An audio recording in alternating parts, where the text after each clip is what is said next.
Mr. Jobs, now there's someone who's changed the world. He's completely changed personal computing, gutted the music industry, and he's well on his way to transforming mobile communication devices. Let's take a look at his 2007 iPhone launch. Now this speech was 90 minutes long, which is really hard for a CEO especially to sustain that length of communication, but he did it magnificently, and he followed the form perfectly. You can see he starts off with what is, moves back and forth between what is and what could be, and ends with the new bliss. Now let's zoom in on his talk. The white line is when he's speaking over time. You'll see little green lines where he's cut to video, which is great to mix it up, keep people interested. He demoed products. And then he also, later in the presentation, you'll see blue lines where he brought up guest speakers. So let's take a look at what's going on here. Every vertical tick mark that you see here is where he got the audience to laugh. Each one of these vertical tick marks is everywhere they clapped. This is amazing because what Mr. Jobs is doing is getting them to feel his material. Just like a good story evokes a physical reaction, they are physically reacting to his content, which is unbelievable. That's how he can keep them at a heightened state of excitement for 90 full minutes. The first time he cuts to what could be is very interesting because he says, "This is a day that I have been looking forward to for 2.5 years." Now the reason this segue is important is because he has known about this product. He has touched the product. He's carried it in his pocket. He's used it for 2.5 years. So he's not seeing this product for the first time that day, which is what makes this next tick mark particularly interesting. This tick mark is every time he himself marveled at his own product. He loves his own product. He says, "Isn't this great? Isn't it fantastic?" He marvels himself more than they laugh or clap. Now this is a real tribute to his own passion for his own product, which all of us should have. We should be just as excited as if we're seeing our product for the first time that day and we fall madly in love with it. It's very powerful.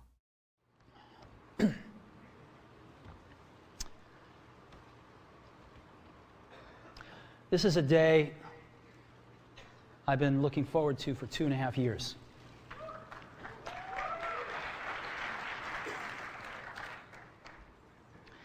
Every once in a while, a revolutionary product comes along that changes everything. Well, today, we're introducing 3 revolutionary products of this class. The first one is a widescreen iPod with touch controls.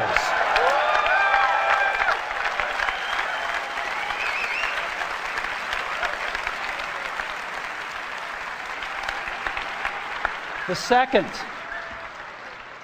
is a revolutionary mobile phone.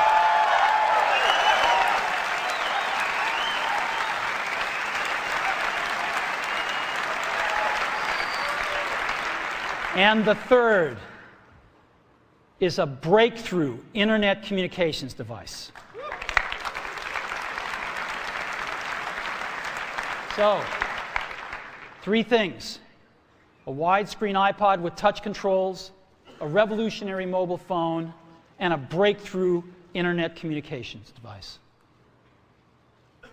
An iPod, a phone, and an internet communicator.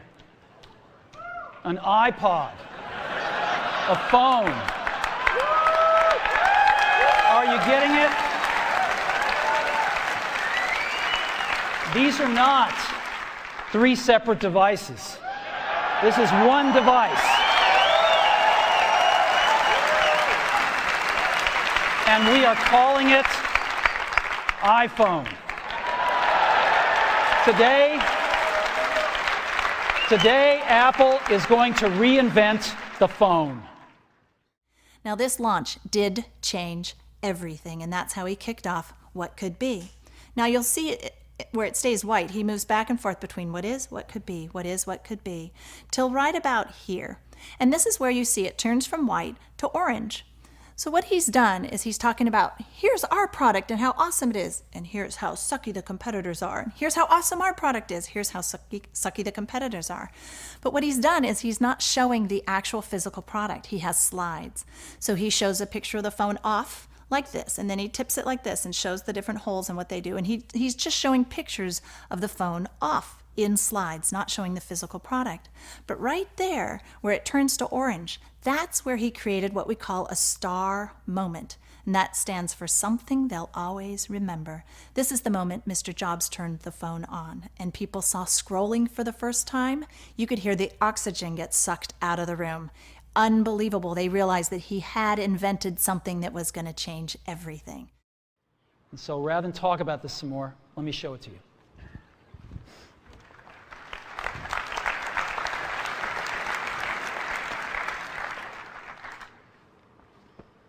All righty. So I've got a camera here so you can see what I'm doing with my finger for a few seconds. And let me go ahead and get that picture within picture up. I'm going to go ahead and just push the sleep-wake button, and there we go, right there. And to unlock the phone, I just take my finger and slide it across. All right, you want to see that again? Go to sleep.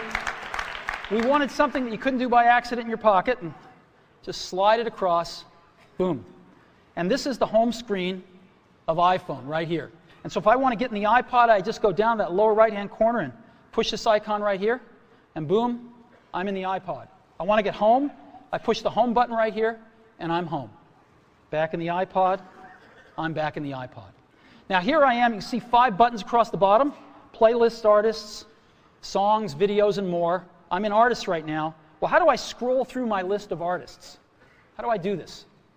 I just take my finger and I scroll. That's it.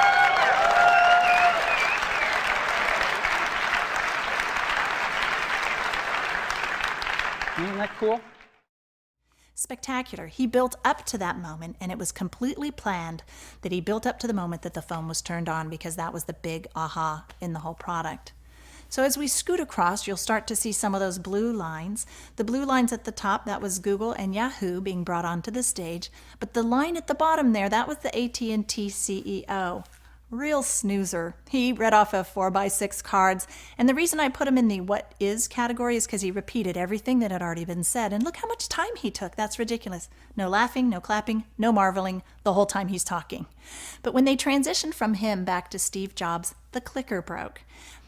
So there was a technical malfunction on stage. What does the greatest communicator in business of all time do when his clicker breaks? He tells a personal story.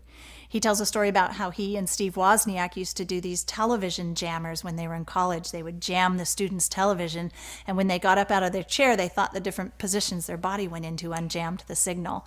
And it was very funny. And then his clicker started to work, and he closed his presentation describing the new bliss.